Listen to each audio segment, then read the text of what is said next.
Bayesh Lecoq a Juliekik da Expedientes TVC. Así presentaríamos este programa en Maya Celtal. ¿Qué tal? ¿Cómo están? Bienvenidos a Expedientes TVC.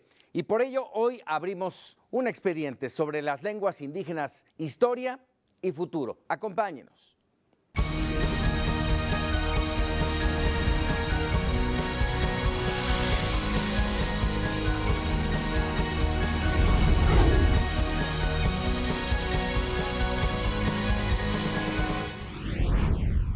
Y en el estudio de Expedientes TVC nos acompaña Javier López Sánchez, director general del Instituto Nacional de Lenguas Indígenas, el INALI. Javier, gracias por estar con nosotros. Bayat Bako, Vinas Kodan Leito, Ichaspati Balabotan, hay te uchame, pero le hay un Ichaspati Balabotan. ¿Y? Paco, te he saludado en mi lengua madre y te he dicho, Paco, muy buen amanecer, saludo y reverencio, la grandeza de tu corazón. Un poco agripado, pero aquí estamos. Así Eso fue lo que te dije. Maya Celtal. Maya Celtal de Chiapas. Celtal. Así es, Paco. Con T. Así Me es. parece muy bien. Bueno, Javier es miembro del pueblo maya Celtal del estado de Chiapas, es doctor en educación, maestro en lingüística indoamericana y licenciado en educación primaria para el medio indígena. ¿Cuántas lenguas hablas? Hablo 6 lenguas, Paco. 4 lenguas indígenas de Chiapas. Ajá. El inglés y el francés para no perderme en los aeropuertos. Y pues he aprendido el náhuatl y una que otra lengua más. Cuando me hablas de lenguas de Chiapas, ¿a qué te refieres? Hablamos de familias lingüísticas y las mayas están básicamente ubicadas en Chiapas, toda la península, toda Guatemala, Belice hasta Honduras. Entonces esa es la familia maya. Pero de estas familias tienen varias agrupaciones lingüísticas y una de ellas es mi lengua, que es la maya celtal de Chiapas. Por eso digo maya celtal de Chiapas, para diferenciarlo de las otras, justamente. De las otras. Exactamente. Y que dentro de estas lenguas mayas, aparte de la celtal, ¿qué otras? Está la lengua tzotzil, que es una lengua que también hablo. Esta lengua tojolabal, también es una lengua que hablo. La lengua chol, que está ya pegado a Palenque, a Campeche. Y las lenguas mayenses. Y luego está la lengua lacandona, que está en la selva de Chiapas, como maya. Luego tenemos la lengua mam, mochó, cachiquel, que están en la sierra de Chiapas, también son mayenses y que se vinculan mucho con lenguas de Guatemala. Una enorme variedad. Una enorme variedad, y la única lengua de Chiapas que no es maya es la lengua zoque, que coincide ya con Tabasco y con Veracruz, la lengua zoqueana. Válgame. Bueno, así es. Vamos a entrar en materia. Es un tema muy interesante porque son nuestras raíces. Definitivamente. Dime una cosa, porque invariablemente, y te lo digo con toda la honestidad del mundo, muchos de quienes nos están viendo en Expedientes TVC no conocen qué es el instituto, a qué se dedica, qué hace, cuál es su función. Platícanos. Excelente, Paco. Pues muchas gracias. Mira, una excelente pregunta, porque en efecto tenemos que reconocer esta diversidad cultural y lingüística que tenemos en nuestro país. Rápidamente comentarte que durante mucho tiempo la visión del desarrollo, incluso como país, giró en torno de divisiones monistas, monoculturales y monolingües, donde solamente valía una lengua y una cultura.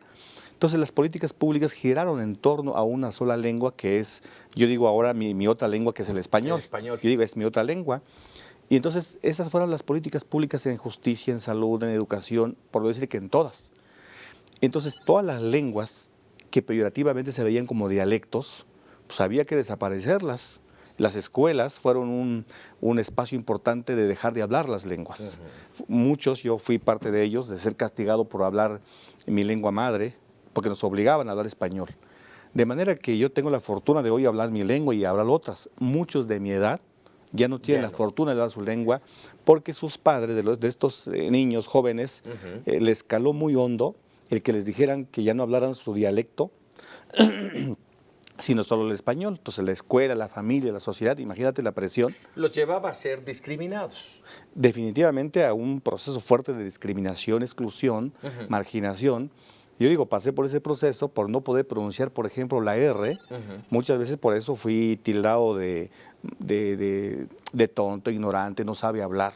¿No? Claro que todo tiene una explicación, pero en ese momento sufríamos ese proceso, ¿no? Entonces, por eso es que Así estuvimos durante mucho tiempo y es hasta 1992, está hablando de algo muy reciente, que hay una adición al artículo 4 constitucional y México se reconoce como un país pluricultural y plurilingüe. En este 92 fue apenas una adición al artículo 4. Luego también vinculado, por supuesto, a los movimientos sociales indígenas, recordarás el movimiento zapatista.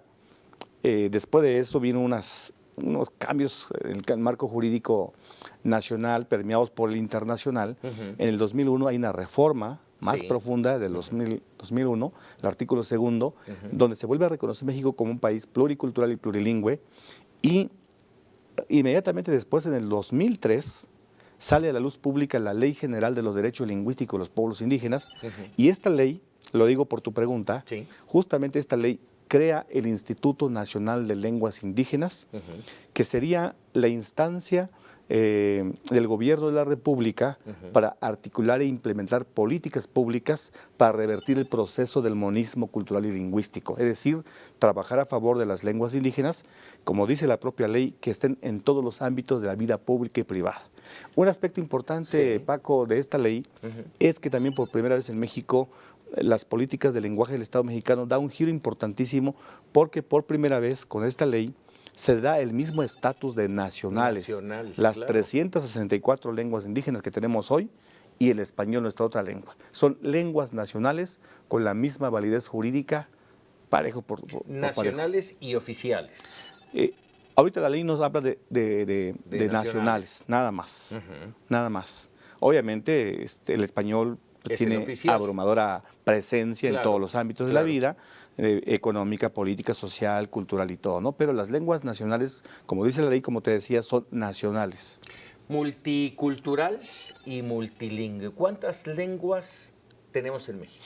Multicultural y multilingüe, qué bueno que lo tocas, Paco, mira, porque rápidamente hace la acotación, en efecto somos un país multicultural, diría de hecho, es nuestra realidad, y de derecho, por lo que ya comentaba, ¿no? Eso nos lleva a pensar entonces que en México tenemos 364 variantes lingüísticas que se subdividen en 68 agrupaciones y a su vez en 11 familias lingüísticas. Es decir, somos un país con un potencial enorme en diversidad cultural y lingüística y nos ubica dentro de los 3 países de América con esta enorme riqueza lingüística, dentro de los 15 países del mundo con mayor diversidad lingüística. ¿Cuál es, ya con todo esto que nos platicas, Javier, cuál es en este momento la situación de esta riqueza? La situación, la diríamos, Paco, si me lo permites, en 2 partes. La situación jurídica es esta que te decía, son lenguas nacionales con la misma validez. Es decir, que los hablantes de lenguas indígenas tienen derecho a usar su lengua en la justicia, en la salud, en la educación, en cualquier ámbitos de la vida pública y privada, en los ámbitos de la familia, la comunidad, la milpa, en la religión, usar la lengua, la ley está clarísima. Esa es una primera situación jurídica entonces. Ahora, la situación social es muy cambiante. Debo decirte que de las 364 variantes lingüísticas, en este momento tenemos 64 lenguas que se encuentran en muy alto riesgo de desaparición. 64. Que si no hacemos nada, van a ser lenguas que se van a morir. Claro que estamos haciendo acciones concretas. Luego te comentaré si tenemos tiempo de lo que nosotros le llamamos los proyectos de base comunitaria. Pero la situación, digamos, en números, esa es la primera parte de que hay lenguas en alto riesgo. Primer comentario. Segundo, las lenguas indígenas también, todas, están amenazadas. ¿Por qué amenazadas? Porque por este reciente reconocimiento jurídico y un instituto que recién está impulsando, que le encarga el gobierno de la República, es poco tiempo en realidad lo que llevamos. Sin embargo, lo que quiero decir en un tercer comentario es que afortunadamente todos estos cambios de paradigma en la política pública, el hecho de que, por ejemplo, el presidente de la República, por primera vez, Paco, pusiera o él diera las instrucciones para que apareciera en el Plan Nacional de Desarrollo líneas de política lingüística que nunca habían existido, porque una cosa está en la ley y otra cosa es que forme parte del Plan Nacional de Desarrollo. Ahora están 5 grandes líneas. Lo otro, el hecho de que esté como meta nacional el México incluyente, por supuesto que esto viene a dar cuerpo a todo este trabajo que estamos haciendo en el Instituto Nacional de Lenguas Indígenas. Entonces este es un tercer comentario como situación, digamos, institucional de la lengua indígena. Y un cuarto comentario, Paco, es que a propósito, por ejemplo, de justicia y de los juicios orales, que recién incluso lo acaba de tocar nuevamente el señor presidente de la República, no hay marcha atrás. Ajá. Estamos formando intérpretes y traductores para el ámbito de justicia. Un problema añejo, que Sí. no se le ha dado solución. Así es. Vamos, los pueblos indígenas siguen sufriendo de falta de justicia Totalmente. por no entender. Totalmente de acceso a la justicia. Vamos a entrar en ese claro que tema. Javier, yo te quisiera preguntar antes, tenemos un par de minutos antes de irnos a un corte comercial. Hablaste de 64 lenguas en riesgo de Así extinción, es. valga el Así término. ¿Cuáles son los elementos que llevan a esta situación? Básicamente, una lengua que se encuentra en alto riesgo es la disminución de su número de hablantes. Ok. Disminución del número de hablantes y, por supuesto, eso nos lleva a pensar que hay espacios ya muy cerrados de uso de la lengua. Es decir, que ya ni siquiera hay transmisión de esa lengua de padres a hijos. De padres a hijos. Esas son las características básicas de cuando se piensa que una lengua está en alto riesgo de desaparición. Imagínate que nadie transmita ya la lengua, ¿no? Menos que haya un espacio de uso, porque se deja de usar ya con los padres, con los hijos, con los tíos. Entonces ya no hay un uso cotidiano de la lengua. Así es. ¿Y qué se está haciendo al respecto? Bueno, ¿Cómo apoyar? Bueno, estamos llevando a cabo una línea importante de política pública que le llamamos proyectos de base comunitaria. Básicamente se trata de trabajar directamente con los únicos hablantes que quedan. Te pongo el ejemplo de los quiliguas de Baja California, que tienen en este momento 4 hablantes. Trabajamos con ellos, llevamos a cabo talleres, cómo ven su lengua, cómo la aprecian, cómo la sienten. Bueno, pues los 4 señores grandes manifestaron su interés por su lengua, el sentimiento que los identifica con su lengua. Luego lanzamos preguntas, ¿y qué podemos hacer? Dice, si nos apoya el instituto, nosotros nos volvemos maestros de la comunidad para hablarle a los adultos, a los jóvenes y a los que quieran. Y nos comprometemos a que los nietos que vienen, nieto que nace, nieto que aprende la lengua quiligua, ¿no? Fíjate, un proceso que debería de ser natural. Natural. Pero otra vez por la historia que ya describimos, que no es casual que se haya dado así. Ahora tenemos que trabajar un poco más artificial. Hay que reconocerlo. Claro. Pero bueno, lo importante es que hagamos ese trabajo. Entonces, proyectos de este tipo, Paco, tenemos 18 proyectos de base comunitaria.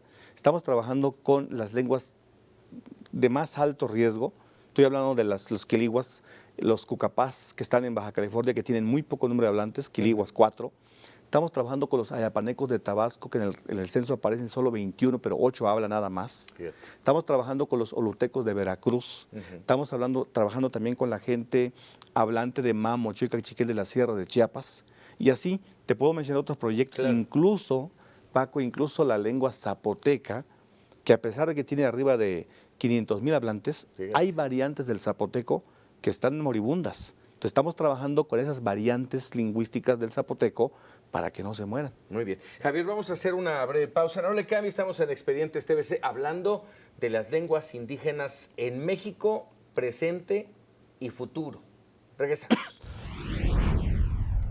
El INALI ha creado una plataforma en línea que le llamamos PANITLI, Padrón Nacional de Intérpretes y Traductores en Lenguas Indígenas. Ahora, ¿qué estamos haciendo? Obviamente la tenemos abierta a la página para todo usuario. Continuamos en Expedientes TVC platicando con Javier López, el director general del INALI. Javier, estábamos hablando del número de personas que hablan alguna lengua en nuestro país. Estamos hablando de 120 millones de mexicanos. ¿Cuántos de estos 120 millones tienen una lengua en específico? Gracias, Paco. Interesante porque valdría la pena hacer como un pequeño desglose. Sí. En el 2005 se decía con el censo que había en México cerca de 10, 11 millones de indígenas. Con el censo 2010 pasó a cerca de 16 millones de personas que se autoadscriben como indígenas. Estoy comentando los datos porque fue subiendo el número de personas que, si bien ya no hablan su lengua, se empezaron a reconocer como indígenas. Tal vez por ese trabajo de cambio de paradigma, de reconocimiento y valoración del otro, del indígena, puede ser, ¿no? Hay muchos factores. Pero el intercensal 2015, perdón, arroja que de 16 millones pasamos a más de 25 millones de personas que nos autoadscribimos como indígenas. Lo que sí es cierto es que el número de hablantes se ha mantenido bajo. De estos 25 millones de personas que nos autoadscribimos como indígenas, solamente un 7.4 millones hablan una lengua indígena. Es decir, es un número enorme de personas que ya no hablan su lengua indígena, pero lo comento porque es un dato importante que la gente empiece ya a reconocer y porque muchos de ellos tienen ahora el interés de reaprender su lengua con estos proyectos que comentaba anteriormente, ¿no? Dime una cosa, pareciera que es obvio, pero te lo pregunto para que lo entendamos todos. ¿Qué importancia tiene que se pierdan lenguas, en este caso lenguas maternas? Por supuesto. Muy interesante. Te lo referiría primero así, como lo he entendido yo. Yo fui nombrado primigeniamente con la lengua de mis ancestros. En consecuencia, yo también nombré el mundo con mi lengua. ¿Esto a qué me lleva? Me lleva a muchas particularidades. Primero me lleva justamente a un vínculo afectivo, sentimental, emocional con mis ancestros. Número dos, me lleva a tener una mirada particular del mundo. Y tengo varios ejemplos que no nos va a dar tiempo de platicarlo porque es una cuestión cultural. Usar la lengua es identidad. Usar la lengua es una forma de expresar de un modo distinto el mundo, una forma de entender las relaciones incluso. Por eso en el saludo, Paco te decía, Bayat y Chaspati Balabotán. Imagínate, dice, saludamos y reverenciamos la grandeza de tu corazón. Bueno, me dirás, ¿quién es si viene solo? Claro. Porque en el lenguaje va la expresión colectiva del sujeto maya tzeltal. Entonces, es cultural. Todo eso se expresa a través del lenguaje. Entonces, hablar del binomio lengua y cultura nos recuerda que hay maneras diferentes de curarse, maneras diferentes de aplicar justicia incluso, maneras diferentes de educarse, maneras diferentes de entender la naturaleza, y no es casual que digamos, Paco, hermano roble, hermano jaguar, hermano río, hermana paloma. Todo tiene que ver con el vínculo de la afectividad en la madre naturaleza, y así lo puede tener cualquiera de las culturas de las que estemos hablando. Entonces, por eso es que hemos dicho que cuando muere una lengua, se puede morir una visión de la vida misma y nos empobrecemos entonces como humanidad, porque son particulares formas y distintos modos de entender la vida misma. Entonces, estamos hablando de un asunto de profundidad, pero si le agregamos un componente más de tipo jurídico, con la reforma de 2011 en México, Paco, Con esta Ley General de exacto. Derechos de Lenguas Indígenas. Además, y estamos hablando no solamente de un derecho lingüístico y un derecho indígena, ahora estamos hablando de un derecho humano fundamental al uso de la lengua materna, la que sea. Importante conservar, mantener e impulsar las lenguas maternas, en este caso de nuestro país. Esto me lleva a otro asunto y lamentablemente el tiempo se va volando, pero sí es un tema que tiene una gran vinculación. El tema de los derechos y la discriminación en muchos sentidos. Hablabas del tema jurídico. Así es. Y de entrada yo te preguntaría, un tema añejo, el que los indígenas, muchos de ellos, estén en la cárcel. Así es. Por el simple hecho de no entender y no saber cómo comunicarse. ¿Cómo vamos con eso? Bueno, el diagnóstico es que con la Comisión Nacional para el Desarrollo de los Pueblos Indígenas, que es una instancia con que trabajamos muy, muy de cerca, en el 2011 se tenía el dato de que en el país habían cerca de 8,000 presos indígenas. El asunto es que el 60% de ellos no tuvieron acceso a un intérprete y no hablan más que su lengua indígena. De modo que muchas de estas personas estaban ahí injustamente por no hablar el español. 8,000. 8,000 presos en todo el país. Hoy ha bajado porque, por supuesto, la CDI ha emprendido un proyecto importantísimo de excarcelación, donde el INALI, ya con la formación de intérpretes y traductores, con los peritajes antropológicos y lingüísticos, se ha demostrado que mucha gente no debía estar ahí. Entonces ha salido mucha gente ya recientemente en los últimos años. Por un lado, pero también comentarte que junto con CDI estamos formando los intérpretes y traductores para el ámbito de justicia. Hoy tenemos arriba de 664 intérpretes y traductores trabajando en 21 entidades y atacando básicamente en este momento 121 lenguas de las que referíamos. ¿Cómo puede un indígena solicitar el apoyo de un traductor? O, en su caso, ¿cómo puede la autoridad solicitar que a esa persona se le asista? Excelente pregunta, Paco. A mí se me estaba pasando, porque es el componente que justamente articula la política pública. De la certeza jurídica que tenemos ya, hay una política pública.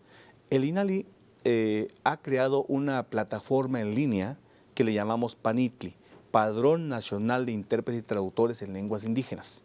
Ahora, ¿qué estamos haciendo?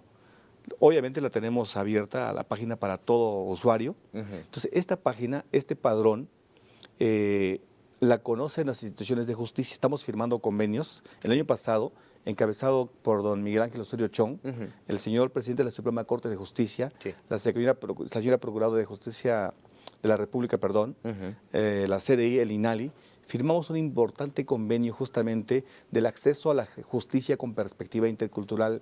Entonces, esta firma nos va a dar posibilidades justamente de que el INALI otorgue las claves de acceso a esta plataforma en línea.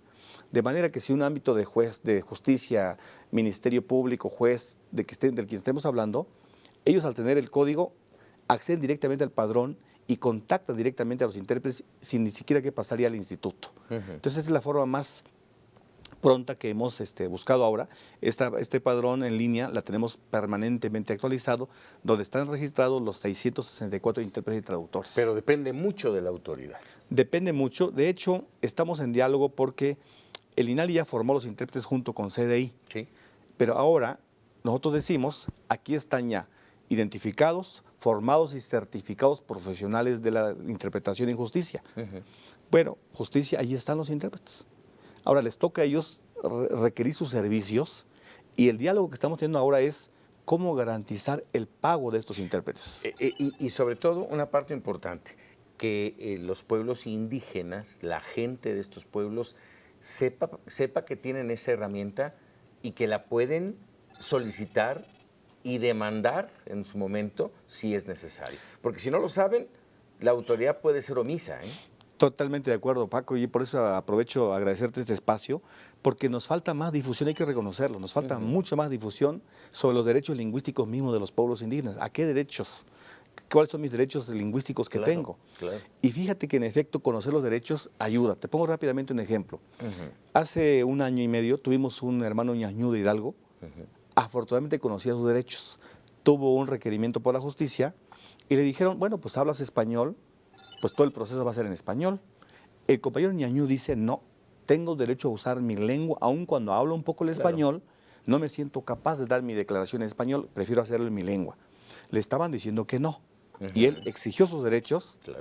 El INALI lo que hizo como institución pública, para hacer valer los derechos lingüísticos, emitimos lo que le llaman los expertos un amicus curiae, y con ese documento y otros se repuso el proceso y el compañero se le repuso el proceso y se llevó su proceso en su todo lengua en materna. su lengua materna. Este es un ejemplo de que es importante reconocer nuestros derechos. Por supuesto que las instituciones públicas, como le ha dicho el señor presidente, pues estamos obligados a hacer valer esos derechos, pero nos falta mucho trabajo todavía de sensibilización. Por eso me parece importante este documento que firmamos en el año pasado, donde te refería que encabezó don Miguel Ángel Osorio Chong, sobre la justicia intercultural en México. Y bueno, agradecer este espacio porque también el padrón se tiene que conocer.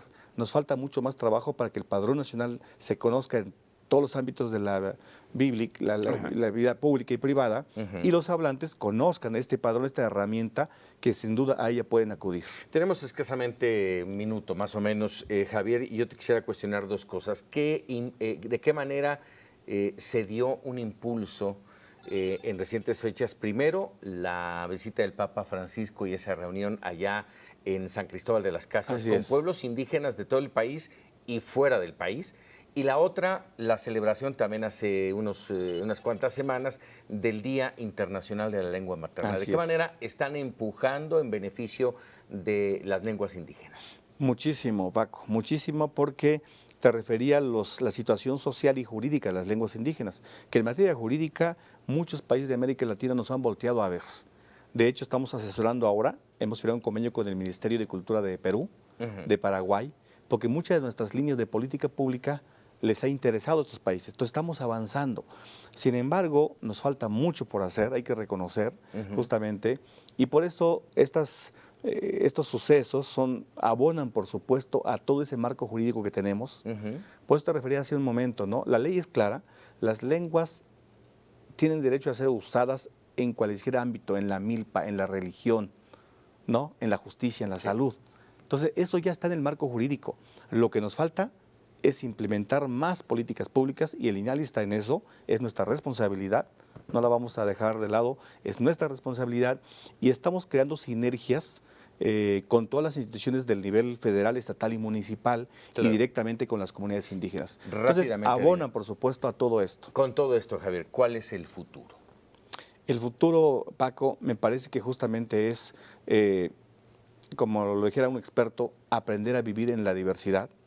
Si aprendemos a vivir en la diversidad con esto, con esta meta nacional México incluyente, yo creo que vamos a enriquecernos mucho más. De hecho, en términos cognitivos, el hecho de hablar 2, 3 lenguas nos potencia mucho más. Claro, claro. Entonces, nos vuelve mejores seres humanos. Y entonces, más allá de vernos en la discriminación, la exclusión, es cómo valorarnos como distintos, como lo señala el Movimiento Nacional por la Diversidad que tenemos en México. Entonces, yo creo que ese es el reto que tenemos, dar ese salto, a propósito de la justicia, por ejemplo, el salto de no a la opacidad, de tener claridad de que tenemos pendientes con los pueblos indígenas y cómo logramos realmente ser un México plural e incluyente. Así es. De manera que eso nos garantice justamente una sociedad mucho más potente, unidos en la diversidad, que es nuestra realidad, Paco. Un gran reto y una necesidad básica. Una necesidad imperiosa. Para nuestro país. Javier López, te agradecemos mucho estos minutos para Expedientes TVC. Gracias, Paco. Bogoyat Batcotán. Gracias, da mi corazón al tuyo por escuchar mi palabra. Muchísimas gracias. Eso fue en Mayas del Tal. Así es. Gracias, Muchísimas Paco. gracias, Javier, director general de el INALI. Y bueno, es un expediente muy importante que espero que a usted le haya interesado. Nos vemos en la próxima.